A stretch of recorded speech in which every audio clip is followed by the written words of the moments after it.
Hey, what's going on everybody? On today's project, I'm going to show you how I installed the wall tile in my bathroom.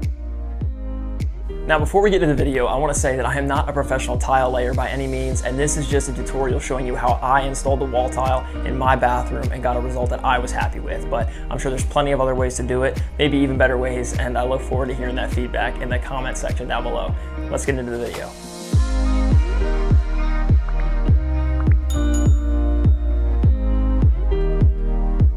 Hey everybody, this is episode 9 of my bathroom renovation series in which I took the half bath you just saw and completely converted it into the full bath you're seeing now. So check out my channel if you want to see more tutorials on how I did every project. So before you can actually install wall tiles, you need to have a solid substrate. So for this project, I used Durock cement board as my backer, and I have a detailed tutorial on how I did that, and I'll leave a link to that in the description and also above. So once you've completed your backer board installation, you're gonna need to select your materials, and for this project, I used a 12 by 24 marble look porcelain tile. I used the Spin Doctor spacer and leveling system, and then for my thin set, I used Schluter all set. So as soon as I was ready to begin tiling, I mixed up the thin set per the manufacturer's instructions using a bucket and then a paddle mixer on my drill. So at this point, I'm showing you how I got started, starting at the bottom and applying the thin set. Before you even start laying the thin set, you got to do some planning to make sure that you're not going to end up with a sliver of tile on either end. So what I'm showing you here are the spacers that I'm using at the bottom, and then I'm putting those there and then actually installing my tile on top of those to maintain my 1/8" space at the bottom that I'm going to fill later with caulk. So what I did was I installed one full tile to begin. And this is because when I measured, I found that it was about 2 3/4 tile to make up the full length of that wall. So I applied the first full length tile, then I applied the second full length tile, and then the third tile was cut to length using a wet tile saw like you're seeing now. And then I went ahead and applied the cut tile so that there was about a 1/16 of an inch gap between the tile and the wall profile that you're seeing on the right there. And I'll explain that in more detail later.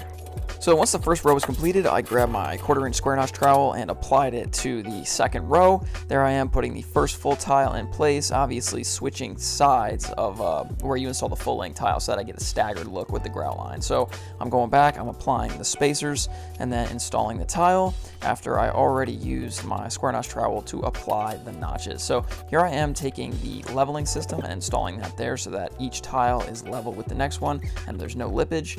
And there I am installing the final cut tile on the opposite wall there. And at this point, I'm doing some minor tweaks to the spacing between the tiles and the wall profile, and then I'm installing the red leveling system, which twists down and makes sure that the adjacent tiles are level with each other and that there's no lippage between the two.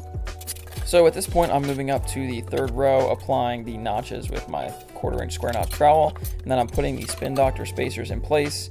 And again, I put the 2 full tiles on the opposite side and then finished off here just to get that staggered look with the grout lines. Then I'm applying the Spin Doctor leveling system to make sure we have no lippage. So here I am making the custom L cut to get around the window trim. And here I am making the first cut on the tile and then flipping it around to get that L like I mentioned. And then I'm installing it there around the window trim edge. And then we also had to do some smaller tiles there. I'm going to put together a detailed video on how to cut tile later on. So if you're new to cutting tile, be sure to check that out once it is released. So moving up to finally finish this wall, I go up to the top there. I actually install the thin set and then finish it off with the tiles and then the spacers to make sure there's no lippage.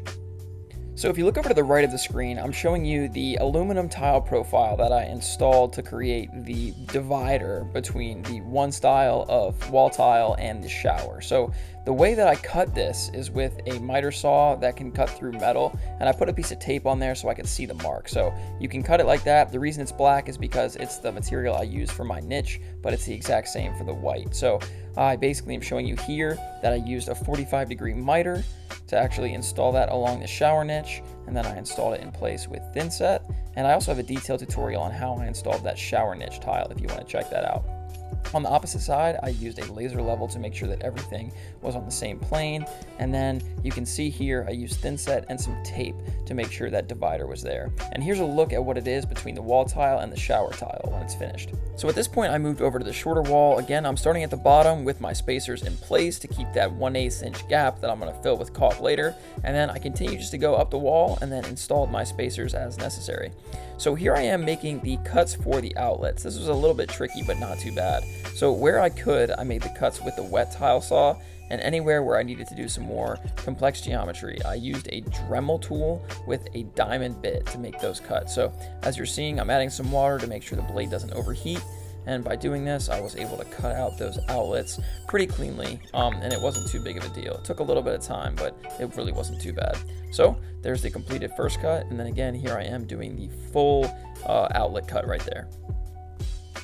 So after dry fitting to confirm everything looked good, I applied the thin set and actually installed the wall tile around the outlets. And here's just a public service announcement. I did not clean as I went as well as I should have, leaving a lot of thin set that dried that I had to scrape off later. So please, if you learn anything from this video, please clean as you go. Make sure that your grout lines are not filled with thin set, and just clean off the face of the tile when it's still wet, because once it dries, you're in for a nightmare trying to clean that off. So learn from my mistake on that one.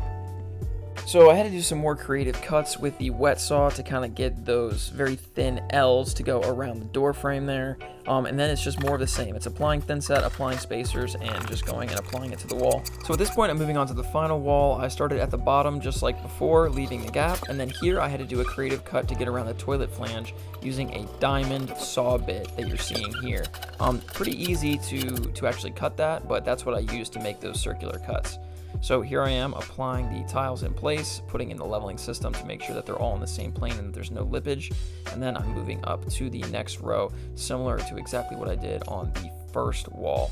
And then what I'm actually learning from here is I got my sponge and I cleaned off any excess thin set and any mortar that got in between the joints. So I recommend that you do the same and clean as you go.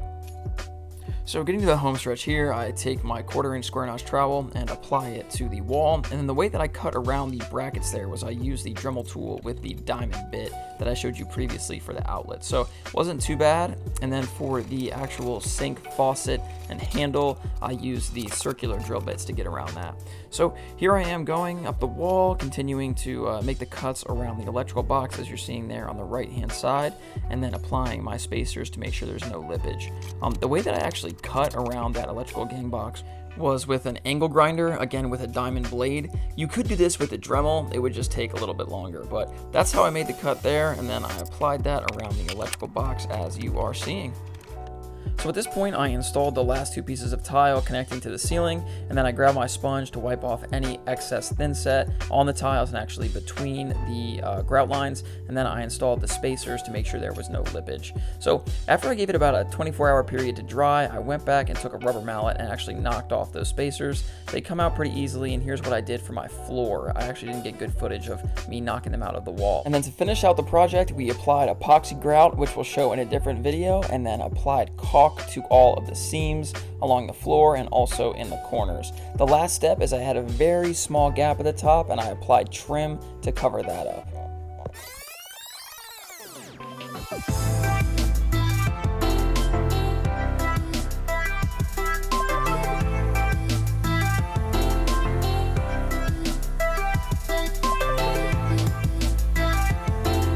Thank you guys so much for watching. If you enjoyed this video, I really would appreciate if you could drop a like down below. And if you have any questions, comments, or feedback about the video, please drop a comment down below and I'll be sure to respond to each one of those.